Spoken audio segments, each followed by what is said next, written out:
So, what do you call it? These wise men, they're watching, they're wondering when the Ancient of Days would be coming. You know, they liked watching the stars, so the Lord appears to them in the star, drawing them through the star. He draws them to the Son of God. These individuals were like, we said, they were into dreams. And so the Lord talks to them in a dream. We'll see that later. And we know that the shepherds, they were into sheep. So where does the Lord meet with them? Well, He comes to them when they're out watching their sheep in the fields. Zacharias, he spent most of his time in the temple. Where did the Lord meet him? In the temple. The Lord uses all kinds of ways to reach all different types of people. Every one of us is an example of that. God met us where we were at. Paul said, I become all things to all men that I might win some. The Lord uses many ways to reach many different people. Here the wise men are looking into the sky and they see something different. And the Lord meets them right where they're at. They see something unusual in the sky, so they go. And in verse 2 it says, saying, where is he who has been born King of the Jews? For we have seen his star in the east and have come to worship him.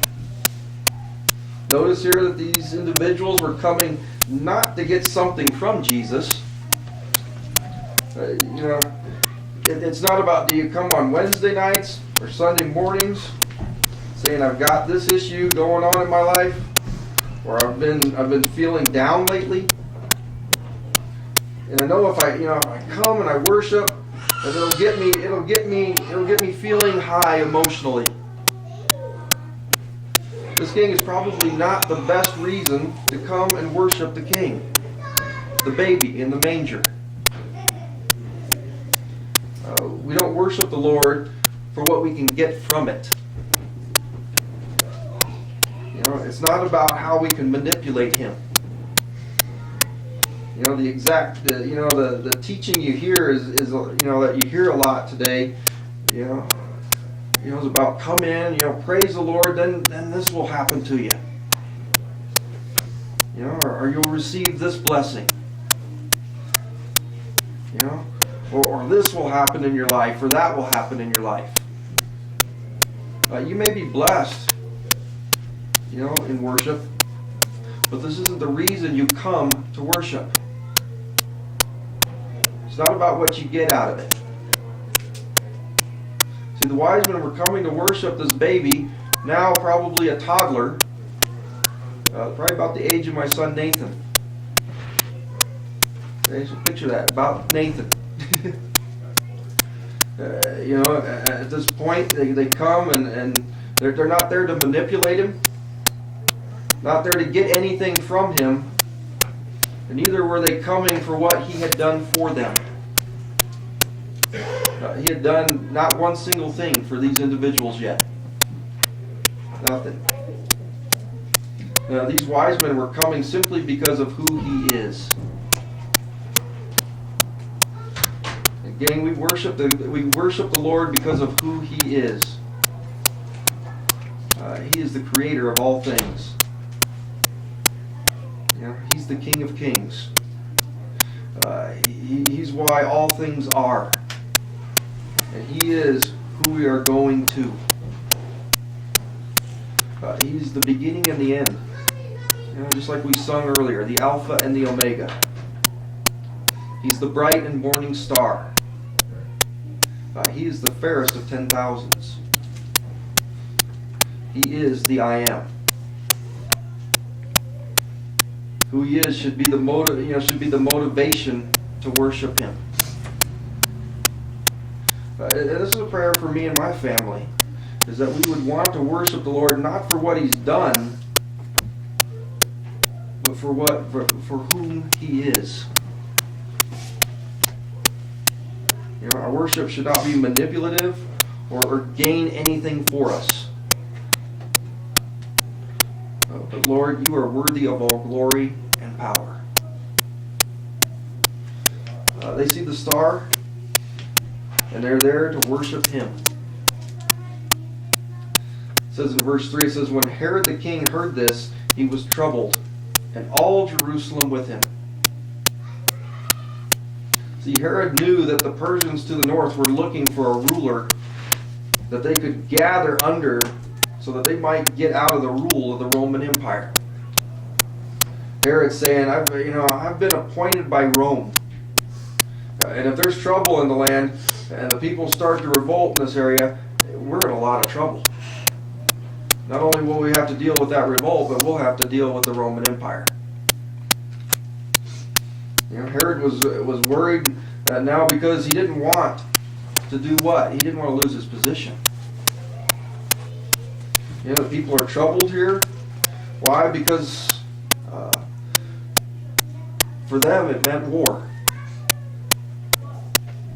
It's not a good political situation for the people to be in. And when he had gathered all the chief priests and scribes of the people together, he inquired of them where the Christ was to be born. So they said to him, in Bethlehem of Judea, for thus it is written by the prophet, but you, Bethlehem, in the land of Judea, are not the least among the rulers of Judah. For out of you shall come a ruler who will shepherd my people Israel. These priests and scribes, they quote from Micah 5:2. They know the prophecy. Yet these guys don't go to Bethlehem, which is only about 6 miles away, to check things out. These wise men, though, spent months, possibly years, traveling across the desert and spending a lot of money, a lot of time to seek out the Lord. But the scribes and priests who knew the word, they wouldn't even get off their lazy rear ends to see what was going on. Only 6 miles from them. Again, that should be a warning to us. We often think that knowing the scriptures is good enough. It's not about knowing the word. It's about doing the word. That's the key. We know what's happening and we know what we should be doing, but is that good enough? No, it's in doing the word. That's where we are blessed. Not just knowing the word. You know all kinds of things, but if you don't put it into action, what good is it? And see, we live in similar times today, don't we? When we see the signs of the times, just like these individuals, don't just sit there and say, "Well, I know what the word says. That's good enough." No, you need to go and put the word into action, and not just be a hearer of the word, but you need to be a doer of the word. Bethlehem is one of those places that you may be expecting this grand city. Anyone ever been there? It's nothing like that. It's one of those towns that you see on a map, like you would see here in Wyoming. You're going through, looks like a big place on the map because it's in big letters. And you get there and you realize there isn't much to this place. They don't. Many of the places here in Wyoming, they don't even have a Walmart.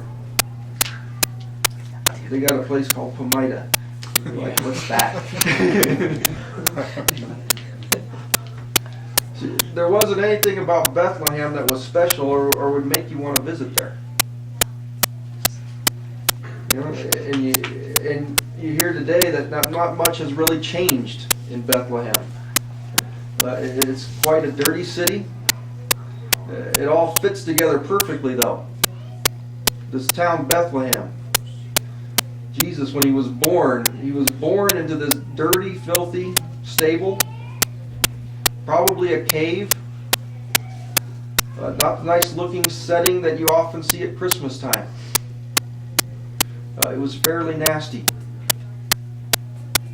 Probably chickens walking all over the place, cow pies on the ground, flies all over, just like you hear. What do you call it? You know, there's flies probably flying all over the place, just like the few days of summers we get here. You know, when the flies are driving you nuts and you're going, well, I can't wait till it cools down in a couple of weeks and the flies are gone.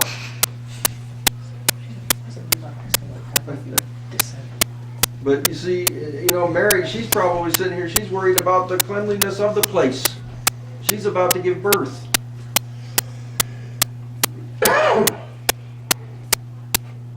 She's like, this is it? This is the only place we can find? Well, that was it. And Jesus came into the world in a real way. You know why? To help real people. You know, Bethlehem, anyway, what does Bethlehem mean? Huh?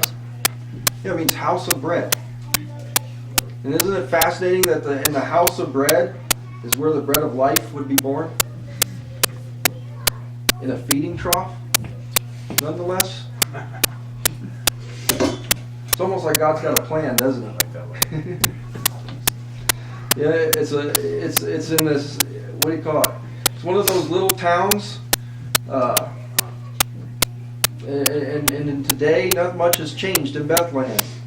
See, Jesus comes into the people of this world, and you know, what do you call it? You could say, well, you know, it's not a very impressive way, but it's just like us. You know, what do you call it? Many of us, we're not the most impressive. What do you call it? What do you call it? You know, we're going, well, you know, what's so special about me? You know, but God sees something special in us that He wants. You know, all of us, you know, those that are kind of grungy, comes into our lives and makes it great. You know, it's not about who I am, it's about who He is. He comes into our lives now, and it's a, you know, what do you call it? It's not about what I'm doing. It's not about the things, you know, not the job that I have or any of that stuff. It's about who is in me. That's who makes me who I am. You know, I'm His. Jesus came into the world in this little town, Bethlehem. To this date, to this time, there are songs that are sung throughout the world about this place.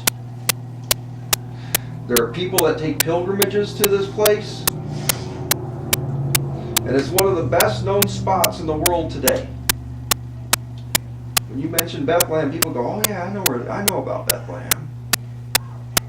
And it's all because of one reason. And that's Jesus. Because He was born there. So He takes this little, you know, nothing city, nothing village, and look what it's become. And see, the gang, that's our lives. You know, who was I? You know, who is man that you're mindful of us? You know, each and every one of us. God comes into, you know, Jesus comes into our lives, and He changes it.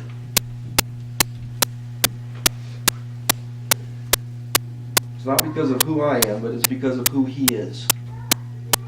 It's Christ in us. Him living in us and through us. He resides in me, and this is awesome, that He would want to live and rule and reign in me. See, as Micah declares in 5:2, but you, Bethlehem, Ephraim, through you are little among, though you are little among the thousands of Judah, yet out of you shall come forth to me the one to be ruler in Israel, whose going forth are from of old, from everlasting. think your life not that big of a deal? Not so when Jesus is in your life and His life is living through you.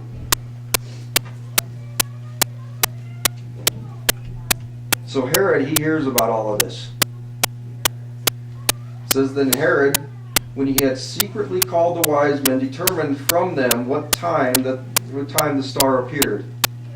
And he sent them to Bethlehem, and said, go and search carefully for the young child. And when you have found him, bring back word to me, that I may come and worship him also. And you're going, yeah, right. Notice he wanted to have a worship meeting with these guys so that he could go and do his own thing. This should be a warning sign to us. He wanted his own way to exalt himself, to show off his authority. His intentions here were to kill the baby Messiah.